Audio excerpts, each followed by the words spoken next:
along the corridors of justice, where the court has adjourned a criminal case facing businessman Humphrey Kariuki over his health concerns.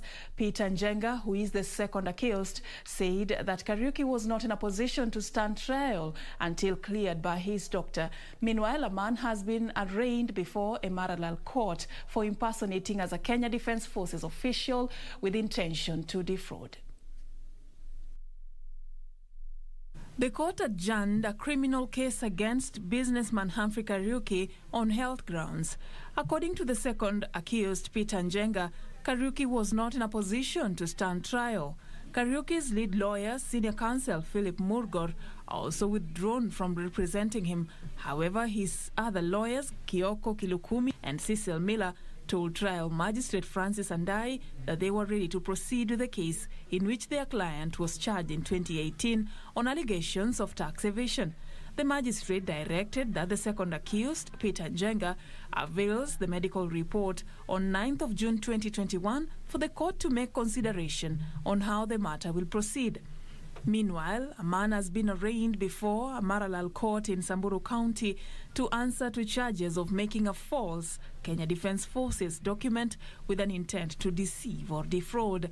Appearing before Senior Principal Magistrate John Tamar, the accused, Vincent Lishan, pleaded not guilty to the charges that on 18th March 2013 he made a Kenyan Defence Force certificate of appointment purporting to be genuine certificate issued by the Kenya Defence Forces.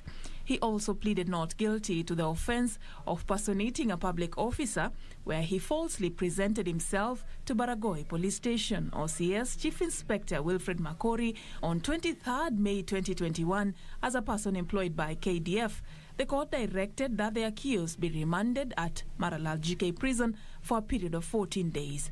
And the Marsabit County-based police constable who was arrested over the brutal murder of a matatu conductor in April this year at Stage 1 in Ongata Rongai, Kajiado County, has pleaded not guilty before a Machakos High Court.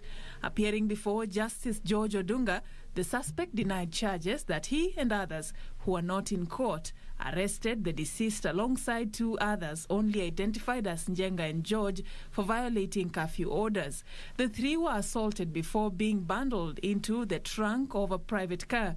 The victims are then reported to have been driven to Tuwala Bridge area where they were dumped. The court can determine whether there exist reasons to deny the accused being released on bond pending the trial, while ordinarily the prosecution should, by the time the plea is being taken, have decided and prepared an affidavit by which they intend to oppose the release of an accused on bond. In this case, I'm informed that there are vulnerable witnesses that ought to be protected, considering the interests of the accused, the witnesses, and the prosecution. I direct that the prosecution do file and serve an affidavit within 2 days. Reporting for Channel One News, I'm Safin Acheng Ouma.